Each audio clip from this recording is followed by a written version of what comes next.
రైతు బీమా కింద అప్లై చేసుకున్నాం సార్ గత ప్రభుత్వంలో. పేదవాళ్ళం సార్ ఇల్లు కట్టుకున్నంత కూలిపోయింది సార్. కాళ్ళు మొక్కుతుంటే కూడా ఎడవలేదు సార్. కరెంటు బిల్లు వచ్చింది, నల్ల తీసుకున్నాం, కలెక్షన్ తీసుకున్నాము. పిల్లలం అందరం ఉన్నాం సార్. దీంట్లో చాలా రోజుల నుంచి ఉన్నాం. ఓసారి గుడి చేసుకుంటే కూలిపోయిండ్రు. పోనీలేని మళ్ళీ ఇప్పుడు చిన్నదో ఉన్నదో ఇల్లు కట్టుకుంటే మళ్ళీ వచ్చి కూలిపోయింది సార్.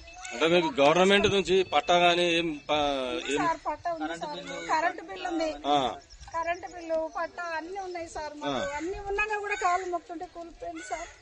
ఇక్కడ వదం సార్ మేము కన్నా అప్పులు సార్ ఈ ప్రభుత్వం రేవంత్ సార్ వచ్చి మాకు అన్ని ఇండ్లు అన్ని పట్టలు మొత్తం అవి ఇవి అన్ని కట్టుకున్నాం సార్. పేదవాళ్ళం మరి ఎక్కడ పోదాం సార్. కురిపిస్తా ఉన్నాడు. ఇవన్నీ కూలిపోయింది సార్. ఎన్ని ఇల్లు కూలగొట్టారు ఇక్కడ? మొత్తం 70-80 ఇండ్లు కూలగొట్టిండ్రు. 70-80 ఇండ్లు కూలగొట్టిండ్రు సార్. నేను వాటర్ బోర్డు లో పనిచేస్తాను సార్. నేను వాటర్